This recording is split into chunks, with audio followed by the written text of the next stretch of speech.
নমস্কার বন্ধুরা, আশা করছি আপনারা সবাই ভালো আছেন এবং সুস্থ আছেন। আমি রাখি, আমার চ্যানেলে সবাইকে জানাই অনেকটা স্বাগত। তো বন্ধুরা, প্রতিদিনের মতো আজও চলে এসেছি খুবই গুরুত্বপূর্ণ কিছু টিপস নিয়ে, যেগুলো আপনাদের অনেকটা কাজে আসতে পারে এবং সংসার থেকে কিছুটা হলেও ফালতু খরচা বাঁচাতে পারবেন। তো আমি চলে এসেছি প্রথম টিপসে এই ধরনের ইউজ অ্যান্ড থ্রো যে পেনগুলো বাচ্চা হোক বড় হোক সবাই ব্যবহার করে, যখন কালি ফুরিয়ে যায় পেনটা তো ফেলে দিই, ফেলতে গিয়ে এই ঢাকনাটাও কিন্তু ফেলে দিই আমরা। কিন্তু এই ঢাকনার কাজ অনেক বেশি, অনেক কাজে আমরা লাগাতে পারি, সেটাই দেখাবো। কি করছি, এখানে ডাবল সাইডের টেপ কিছুটা অংশ কেটে নিচ্ছি। ডাবল সাইডের টেপটাকে কিছুটা অংশ কেটে এটাকে আমরা এই ঢাকনার একটা সাইডে লাগিয়ে দিচ্ছি। লাগিয়ে তিনটি উপায় দেখাবো কি কি এই ঢাকনার সাহায্যে আপনারা করতে পারবেন। তো এখন ডাবল সাইডের টেপটা আমি এইভাবে লাগিয়ে দেওয়ালের একটা যে কোনো কর্নারে হোক আর সুইচ বোর্ডের মধ্যে হোক, যে কোনো একটা সাইডে আপনারা লাগিয়ে দেবেন আপনাদের সুবিধা মতো। আমি এখানে সুইচ বোর্ডের একটা সাইডে লাগিয়ে দিচ্ছি। লাগিয়ে এই ঢাকনাটার কি কি কাজ হতে পারে চলেন জানিয়ে দিই। প্রথমত, আপনারা কি হয় বাড়িতে অনেক সময় দেখবেন ধূপ জ্বালান, সন্ধ্যা প্রদীপ দেওয়ার সময় তো ধূপ জ্বালান আলাদা ব্যাপার, কিন্তু ঘরের অন্য কোথাও আপনারা কিন্তু ধূপটা জ্বালিয়ে থাকেন, তখন সেই ধূপদানি খুঁজে পান না, সেটা এক্সট্রা করে থাকেও না। তো তখন একটা পেনের ঢাকনার সাহায্যে আপনারা কিন্তু ধূপটা জ্বালিয়ে রাখতে পারবেন। তাহলে কিন্তু আপনাদের যে এই স্ট্যান্ডের প্রয়োজন সেটা আর প্রয়োজন হবে না। আর একটা কী করতে পারেন, এরকম ছোট্ট ফুলের কোনো টুকরো কেটে এরকম ঢাকনাটার মধ্যে রাখতে পারেন, জিনিসটা দেখতে অনেকটা সুন্দর লাগবে। তার সঙ্গে ধূপকাঠিটাও দিয়ে দিলেন, সেটাও অনেকটা সুন্দর লাগবে। আর কি করতে পারবেন, এটাকে মানে এই ঢাকনাকে কি হোল্ডার হিসাবেও ব্যবহার করতে পারবেন। তো কিছুটা চাবি আমি নিয়ে দেখিয়ে দিচ্ছি কিভাবে ঝোলাবেন। এই যে ঢাকনার মধ্যে এইভাবে চাবিটাও আমরা কিন্তু ঝুলিয়ে রাখতে পারবো। তো বন্ধুরা, আশা করছি আমার এই টিপসটা আপনাদের অনেকটা কাজে আসবে, অনেকটা ভালো লেগেছে। চলে যাবো পরবর্তী টিপসে। আমরা যখন শাড়ি পরি, শাড়ি চুড়িদার পরি, কি করি, পিন করতে হয় আমাদের সেফটি পিনের সাহায্যে ঘাড়ের এইখানটায়। আঁচলটা পিন করে আমরা একটা সেফটি পিন দিয়ে আটকে দিই। তো এইভাবে সেফটি পিন দিয়ে আটকে দিলে কি হয়, সেফটি পিনের পেছনের অংশটার মধ্যে কিন্তু ওই শাড়ি অথবা ব্লাউজের টুকরো চলে যায়, তখন শাড়িটা ছিঁড়ে যায়, টানাটানি করতে গেলে খোলা যায় না, অনেকটা সমস্যার মধ্যে পড়তে হয়।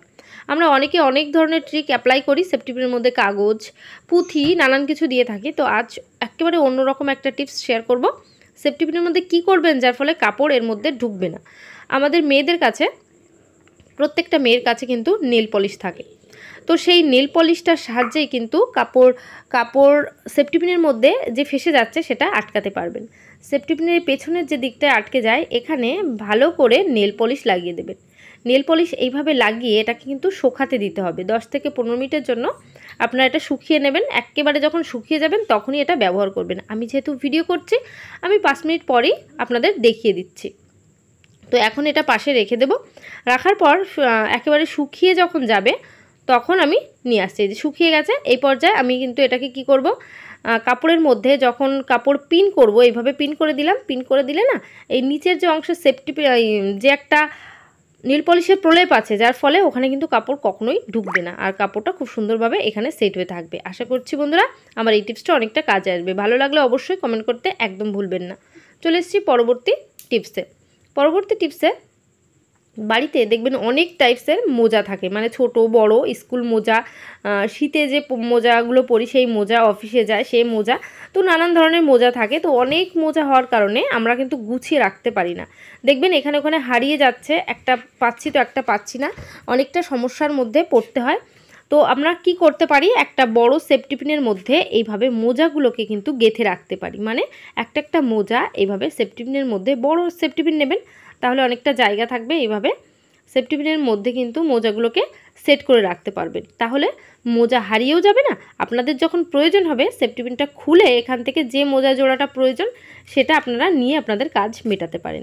তো বন্ধুরা, আশা করছি আমার এই টিপসটাও আপনাদের কিন্তু দারুণ কাজে আসবে। ভালো লাগলে অবশ্যই জানাবেন, এবং আমার চ্যানেলে যারা নতুন আছেন অবশ্যই কিন্তু চ্যানেলটিকে সাবস্ক্রাইব করবেন এবং অল নোটিফিকেশান অন করে দেবেন, তাহলে আমার চ্যানেলে এই ধরনের গুরুত্বপূর্ণ ভিডিওগুলো আপনাদের কাছে সবার আগে পৌঁছে যাবে। তো বন্ধুরা, আমি এখন চলে যাব আমার পরবর্তী টিপসে। তো বন্ধুরা, পরবর্তী টিপসে আমি এখানে নিয়ে নিয়েছি একটা কাগজ। তো যে কোনো কাগজ নিয়ে নিয়েছি, নিয়ে একটা কাঁচি যখন আমরা কিনি দেখবেন কিছুদিন খুব সুন্দর ভালো থাকে, ধার থাকে, কিছুদিন পরে ধারটা চলে যায়, তখন ধার করানোর জন্য টাকা খরচা করে বাজারে পাঠাতে হয়, যে কোনো দোকান মানে যেখানে ধার দেয় কাঁচিগুলো সেখান থেকে ধার করে আনতে, তখন অনেকটা টাকা পয়সা ফালতু খরচা হয়। তো ফালতু খরচা না করে একটা উপায়ে আমরা বাড়িতে বসেই যদি এই সমস্ত কাঁচিগুলোকে ধার করে নিতে পারি তাহলে কেমন হয়।